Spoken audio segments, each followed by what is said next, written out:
Good afternoon, everyone, and welcome to another edition of Thursdays with AARP Wisconsin. I'm Sam Wilson, State Director with AARP Wisconsin. I'm going to be your host today. For those of you expecting Darren Wisniewski or Amber Miller, they'll be back again soon, very shortly in the near future. But I've taken over the YouTube channel today to talk about a really important issue in Wisconsin: social isolation and loneliness. We're going to talk about the impacts that people have felt both pre-pandemic, during the pandemic, and also talk about what we're doing to help people address social isolation and loneliness issues post-pandemic as well. Before we get started, we do have a very special guest today from the Wisconsin Department of Health Services, Tim Wellens, who will be talking a lot about the work that's happening behind the scenes and soon to be going public around social isolation and loneliness. But before we get to that, I do want to remind folks that if you are interested in finding out more about what AARP is doing in the state of Wisconsin, we want to invite you to go to our website at aarp.org/WI. There you're going to find content about our advocacy work, our community outreach work, our community service programs, and you also can find out about upcoming events. We're also going to tease some of those upcoming events later in the show, so make sure you go to that website to check out both the content and to register for upcoming events. Also, AARP is proud of our long tradition and history of working with volunteers all across the state of Wisconsin to provide content to both our members and the general public. And we hope ever so soon to be back out in the community with all of our members and the 50 plus.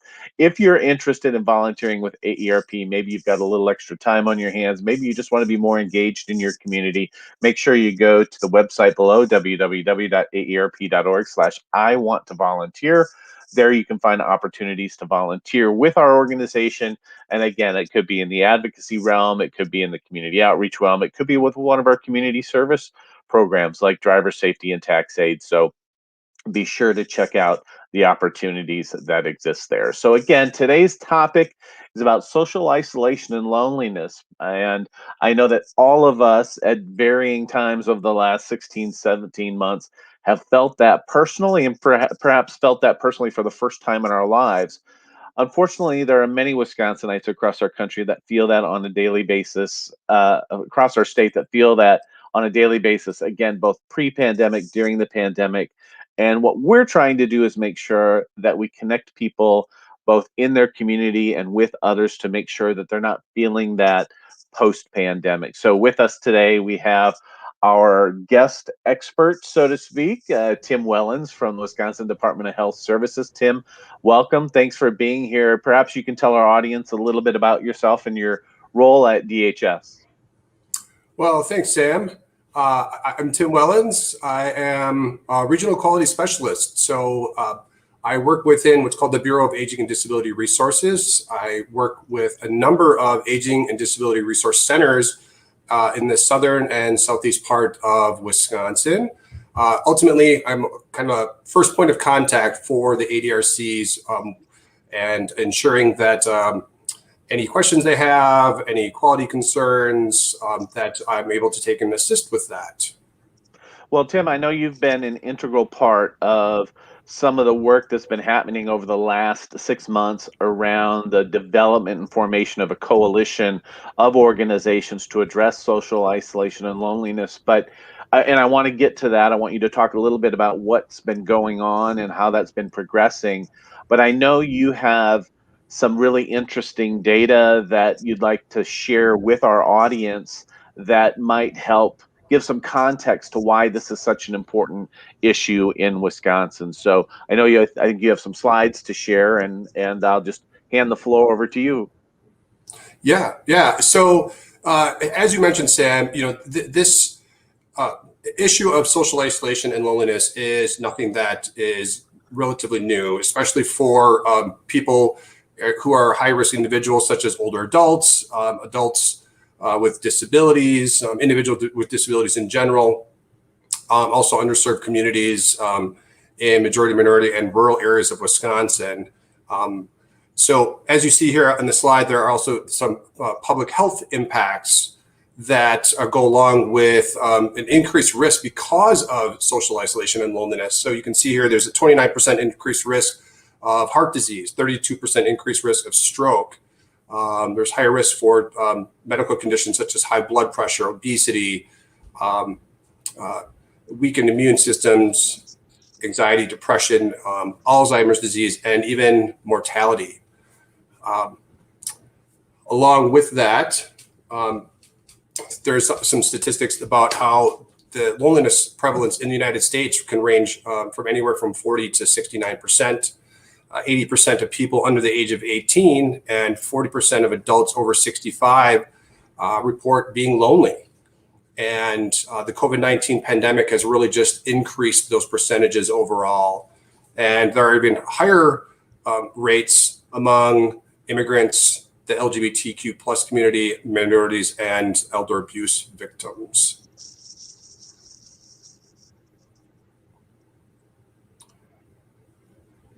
Well, thanks for sharing that, Tim. And I have heard that there's the saying that sitting a few years ago, sitting was the new smoking when it came to public health and the impacts that it had. And I think some of the data that we're seeing now as we get more involved in the social isolation and loneliness sphere, the data that you presented about the prevalence of all types of comorbidities that are a result of social isolation and loneliness. I think we can say that social isolation and loneliness is the new sitting, which is the new smoking, right? I mean, there's all these downstream impacts Absolutely. from having to address it that we otherwise wouldn't have the ability to do. So you've laid out the context, and we know that the prevalence is there. People are feeling it, and I think the other important data point that you shared there was it's not just older adults. And while AARP certainly is focused on that as part of our constituency, it really is prevalent in all age categories, right? And you shared that the under 50, over 50, or the 18-year-old plus folks, 80% of them at some point are feeling alone. So it's somewhat ironic that we have all these ways to connect in our world today, right? And Yeah, absolutely. social media apps and everything else, and yet people continue to have this feeling or sense in their life. So clearly there's a reason to address this. Can you give us, so we talk about there's a coalition forming and there's some organizations involved. Can you give us some context about what are we doing to address these issues in the state of Wisconsin, and what's happening with this coalition that's forming? Sure.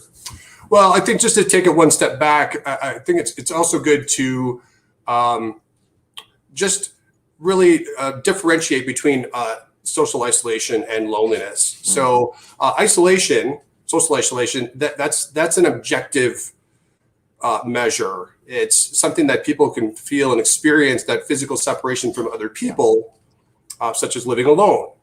And they lack those social connections. So like you said, yes, we have social media, we have all these things out there, but yet there is still that lack of social connection. Whereas loneliness is a subjective term. It's such that people can feel distressed about being alone or separated. They can even feel lonely even when they're surrounded by other people. And it's regardless of the amount of that social contact that they have. So people who are around other people or might live with a family, they can still feel lonely. So I think it's good to make that differentiation. Yeah, that's really important. Along with that, starting back this past fall, there has been a group of some founding organizations that have put together a steering committee to form this Wisconsin Coalition to End Social Isolation and Loneliness. It was determined that it's enough of an issue that we wanted to form this coalition and to really find ways to engage other people across the state of Wisconsin. So as you can see on the screen, this is our mission statement that the coalition has put together, which is engage diverse partners in reimagining how we can combat the root causes and the adverse consequences of social isolation and loneliness among older adults and people with disabilities in our state. A number of those founding organizations are where I work, which is the Wisconsin Department of Health Services. Also, AARP Wisconsin is there. There's the Greater Wisconsin Agency on Aging Resources, or GWAR. There are some of the UW extensions that are part of this, Wisconsin Association of Senior Centers, and also the Wisconsin Institute of Healthy Aging. We have a number of partners within those organizations that have gotten together for the steering committee and been working towards finding ways that we can connect other partnering organizations and people within the state and within the communities to really, really work on this important issue. So, Tim, what are some of the areas in which the coalition is working? How are they trying to have impact on this issue? And do you have any examples of, some of what the coalition has been producing in the short period of time that it's come together? Sure. So within the coalition, we've determined that there are really four separate aims that we want to focus on that are really going to take and help with advancing this work and really breaking things down into what is going to be impactful and finding ways that certain organizations might feel more engaged rather than just saying, oh, join the coalition. So one of them is a group called Research and Share. They're charged with creating research-driven knowledge and supporting and providing information about the coalition. Within that, there are some co-leads from WEHA and also UW Extension that have been working on that. There's also another group that's Advocacy and Public Policy, trying to find solutions that will combat those root causes and the adverse consequences of the social isolation and loneliness. There's also an access to resources and a detection and response group. They're charged with sharing methods for identifying loneliness, improving detection, and providing access to these meaningful and culturally relevant resources and services. And there's also a public awareness subgroup, talking about raising awareness of loneliness as a public health issue, not only just in Wisconsin, but overall. I mean, this is something that's a national, global issue. And the actions that can be taken to improve those connections and provide that sense of purpose that people really are missing by feeling isolation and loneliness. Some of the things that have been done so far, I mean, we're really working on trying to expand the membership of the coalition at this point. That's a big key point that we are at right now. But there have been some items where we've had a letter to the editor that's been written to essentially get the word out there and to start working on some of the issues. That was more over the winter months, where not only is this an issue, but during those winter months, during a pandemic, it was really just amplified that much more. And so there was we wanted to take some action right away in the process of still trying to find these partners across all the communities in Wisconsin. Tim, remind me, I know that as a member of the coalition, we recently did some outreach and had asked folks to respond back if they'd be interested in joining a coalition around this issue. And I know we had some preliminary discussions about, is there a guess of how many organizations that might be interested? Yeah. Perhaps you can tell the audience what kind of response we got when we sort of sent out that call of who wants to be involved in this work in Wisconsin. Sure. So yeah, since the coalition began in the fall of last year, we've been receiving a lot of interest as there was sort of word of mouth getting out there about this coalition. And so we thought it would be a really great idea to essentially put together a partner engagement survey. That survey went out to lots and lots of distribution lists. It is a survey that we put together to try to get interest or find out people's level of interest based on those four different subgroups that I mentioned already, and also what level of engagement they wanted to actually participate in.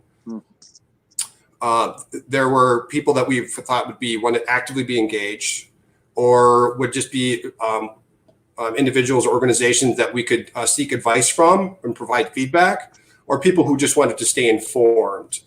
So we didn't want to scare people off if we just said, hey, there's a call to action.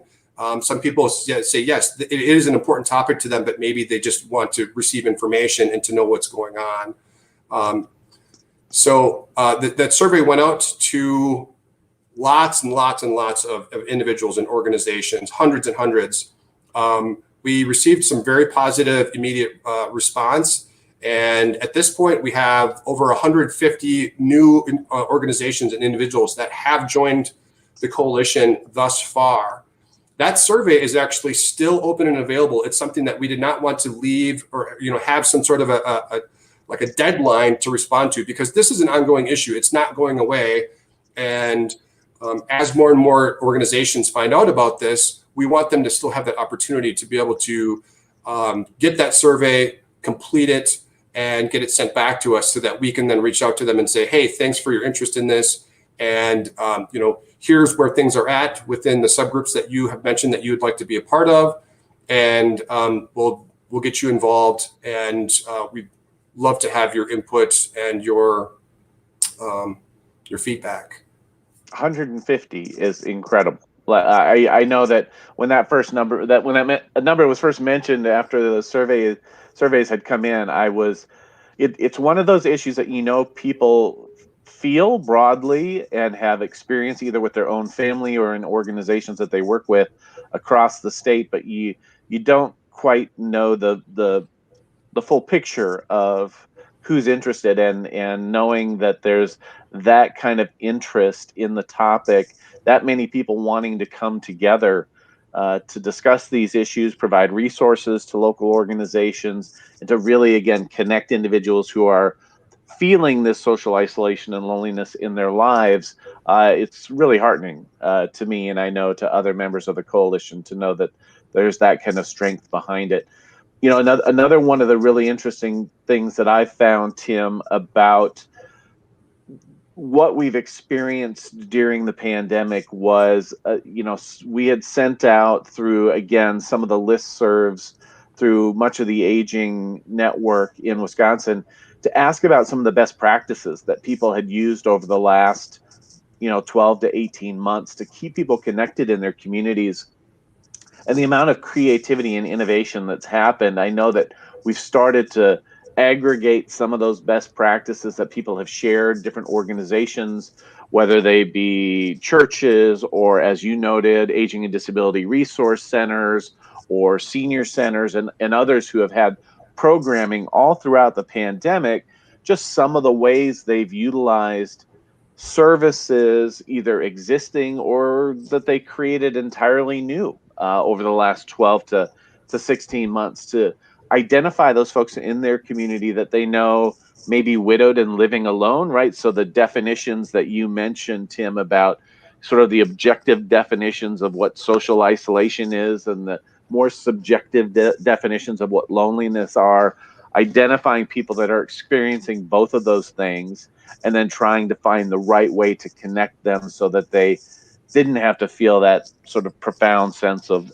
loneliness or isolation that may have had in their lives. So, yeah, I think the coalition is just it's another avenue for people to tap into. And from what we've seen around the country, Wisconsin is certainly taking a leadership role, that there aren't many states that are focused on this on behalf of their residents. And I think we can be proud of some of the work that we've done thus far, but obviously there's a lot more that's yet to come. If you were to sort of envision what you hope, Tim, comes out of some of this coalition work, based on the conversations that have been had in your own experience at DHS, what do you think we should hope to see happen with the development of this coalition and the emphasis on these issues?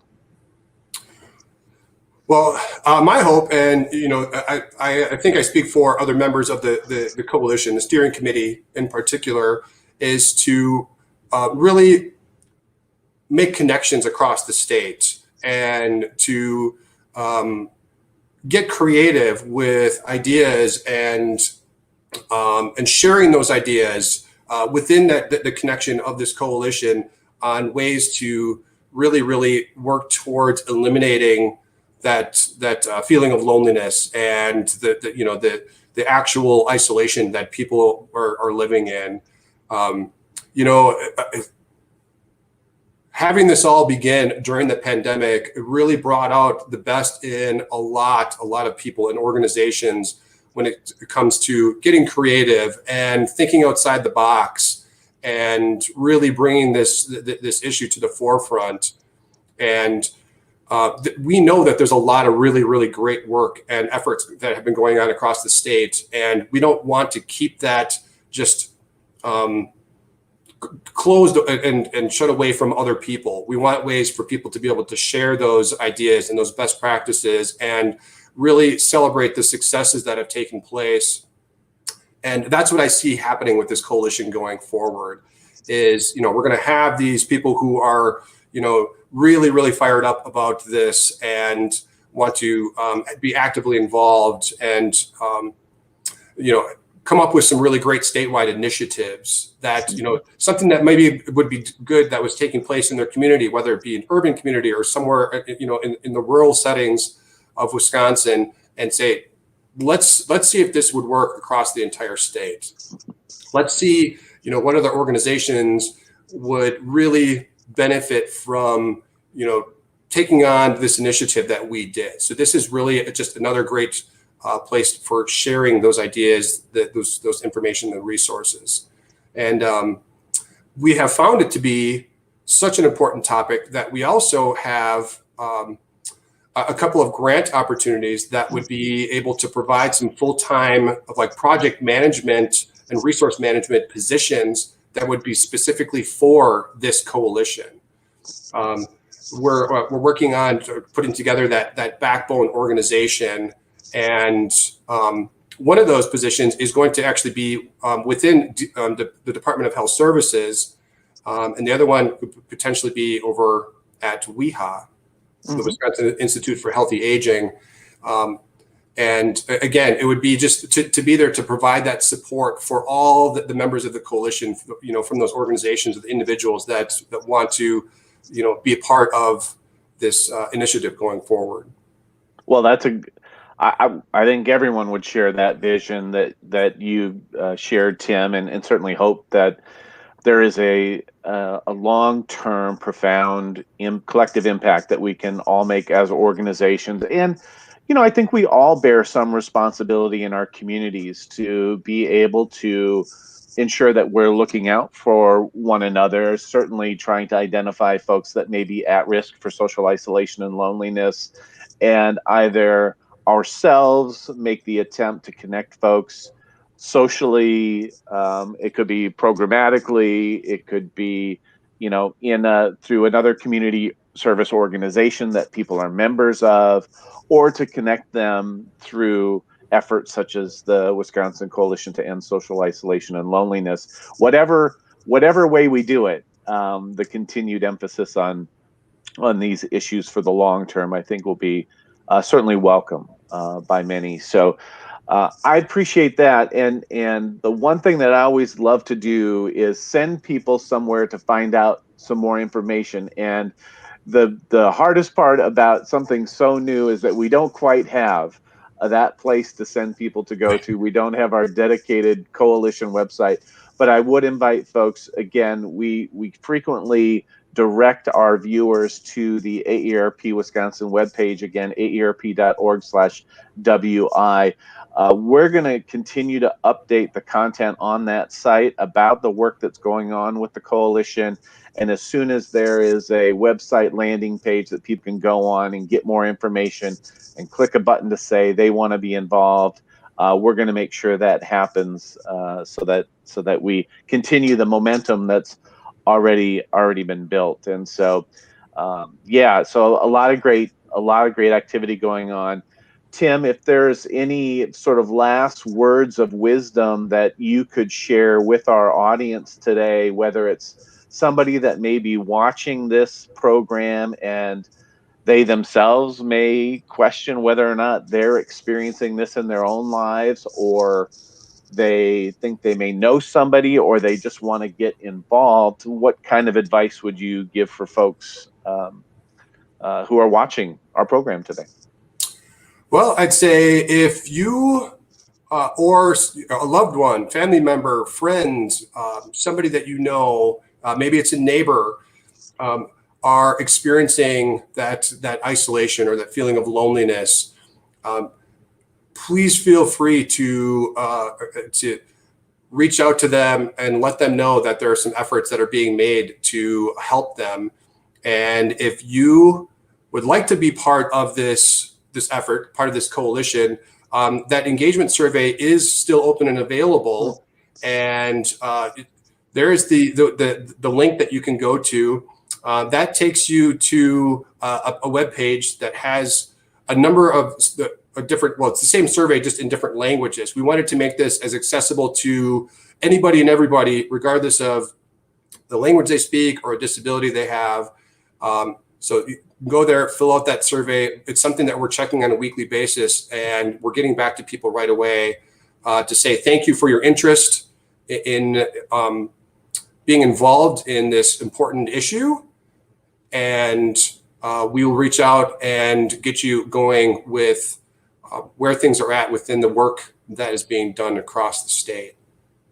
Yeah, that's perfect. And the best part about YouTube videos, Tim, is that people can hit pause right now while they're watching it, and we don't have to worry about scrambling around for pen and paper like if you were watching a TV show. So Yeah. I think that's great that we've got that website there. We definitely invite folks to go there, fill out that engagement survey, let people know you're interested in this issue, and to the degree that you'd like to be involved or your organization would like to be involved as well. So again, I want to thank Tim Wellens from Wisconsin Department of Health Services for being with us here today. We've covered a lot of ground for folks to digest about the important issues of social isolation and loneliness in Wisconsin. Tim, you did a great job of setting the context for why this is an important issue, and you did a great job of talking about how people can get involved in some of the efforts that are currently underway in Wisconsin to address these issues. So thank you so much for being with us today. And again, here's one last example of some of the work that's been done by the coalition, is to create some of the content that can be shared with local organizations. And you too, if you have programming that's going on, whether it's a bridge club to get people together, a walking club, a community service program, these are the type of materials that the coalition can connect you with and you can use for your own purposes. So we really hope people will take advantage of the opportunity to be a part of that coalition, join Tim, myself, and many others who've sort of raised our hand and said, we want to be a part of this and we want to have a positive impact in the lives of Wisconsinites around social isolation and loneliness. So thanks again, Tim, for being here with us this week. As always, as a reminder, at the end of each of our Thursdays with AARP Wisconsin shows, we talk about what's coming up next here in Wisconsin. Of course, we do want to talk about our small dollar big impact grants, which is on a monthly ongoing basis throughout 2021. Again, we always like to use the phrase doing a radical thing on a non-radical scale. Well, there are some fantastic uh, opportunities available to people. If you've got a big idea that doesn't need a whole lot of funding, we'd love to be a part of making that happen. You can go to aarp.org/WISDBI. It's a little bit of a mouthful, but you see the website there. Go there and you can find out how you can get some of those grant dollars that AARP is offering to have some impact in your community. Again, the most recent or upcoming deadline will be August 18th. So make sure you go there for more information. And we talked at the beginning about upcoming virtual events, and we do want to definitely highlight some of those upcoming events that are coming. And you'll see here, even yet this week, tomorrow, there's a Movies for Grown Up screening that you can register for. And then next week, a lot of great content. Of course, mine, I think it was last week, I saw this on the calendar as well. And I said, that's the one I want to see. But the Wisconsin State Fair is a great fair, sort of a history of the state fair and all that's about it. As summer is here, everybody's going to county fairs, city fairs, and certainly State Fair is a big part of people's social calendars here in Wisconsin. So a lot of great events. Go to that website, www.aarp.org/WI events/WI. Again, a mouthful, but you can click on the link there on our homepage on our home website at aarp.org/WI and register for those events. And you can also call to register as well. So really appreciate, as always, all of our viewers on both our YouTube channel and those that have joined us live today. Appreciate you viewing AARP Wisconsin's content. We certainly want to provide content that's both interesting and enlightening to you, and we're going to continue to do so even as we make the transition back to in-person events likely later in 2021. So on behalf of AARP Wisconsin, I'm Sam Wilson, State Director for AARP Wisconsin. I want to thank you for joining us again for this edition of Thursdays with AARP Wisconsin. Have a great rest of your day.